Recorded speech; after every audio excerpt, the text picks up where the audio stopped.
बघा इथं माझे सांडगे चांगले खडखडीत असे वाळलेले आहेत बघा. चांगले 2-3 ऊन चांगले दिले त्याला, चांगले उन्हात अगदी खडखडीत वाळलेत. आता मी ह्याची तुम्हाला भाजी पण करून दाखवणार आहे. नमस्कार, छायाज किचनमध्ये आपले स्वागत आहे. तर मी आज तुम्हाला दाखवणार आहे सांडग्याची भाजी कशी करायची ते दाखवणार आहे. बघा इथं मी सांडगा करण्यासाठी मी सपाटवाटी सांडगा घेतला आहे, कांदा चिरून घेतला आहे, बारीक लसूण घेतला आहे, कोथिंबीर घेतले, तिखट घेतले आणि मीठ घेतले. याला काही जास्त मसाला वगैरे काही लागत नाही ह्याच्यासाठी. तर आपण आता तेल घालूया. आता आपण लोखंड तव्यामध्ये करायचं आहे, खूप छान असं लागतं लोखंड तव्यात सांडगा. तर याच्यात आपण पहिला आधी सांडगा भाजून घेऊया.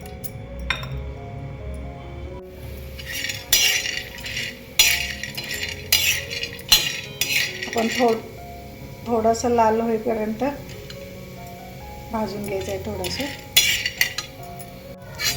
हे बघा असं आपण बारीक गॅसवरती असं जरा लालसर होईपर्यंत आपण असं भाजून घ्यायचं.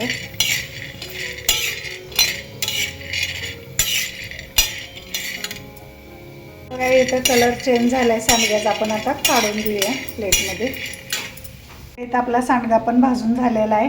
आता आपण ह्याच्यात तेल टाकूया तव्यामध्ये.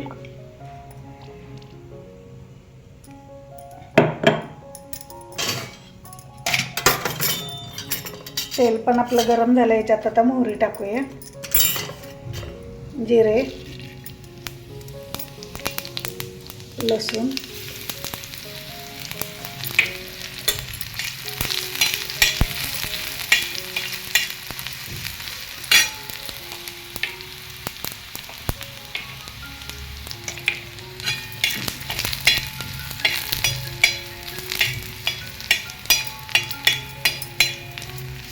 हे बघा लसणाचा पण कलर चेंज झाला. आपण कांदा टाकून घेऊया. कांद्याला पण आपण आता खरपूस भाजून घ्यायचं. बघा आपला कांदा पण आता भाजून झालेला आहे. तर आपण याच्यात तिखट टाकूया. तुम्हाला जसं पाहिजे तसं तिखट टाकू शकताय तुम्ही. हळद थोडीशी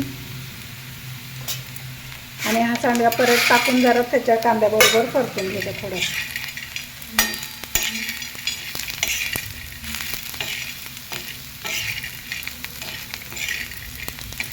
आणि आपण आता याच्यात पाणी ओतून घ्यायचं शिजण्यासाठी.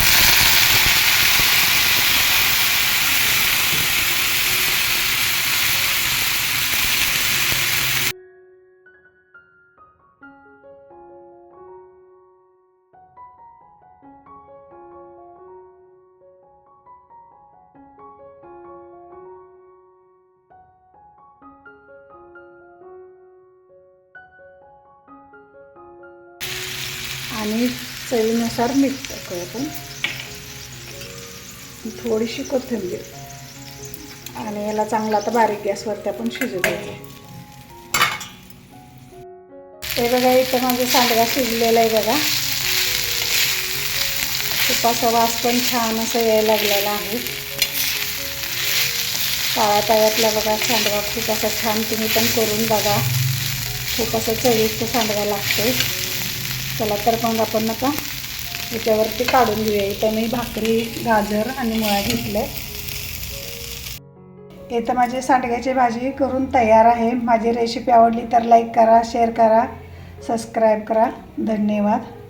बघा किती छान असा कलर आलेला आहे. इथं माझी सांडग्याची भाजी करून तयार आहे. माझी रेसिपी आवडली तर लाईक करा, शेअर करा, सबस्क्राईब करा.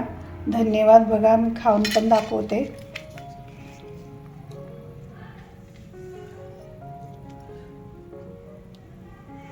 बघा खूप मस्त, खूप आणि छान सुंदर असं झालेलं आहे भाजी.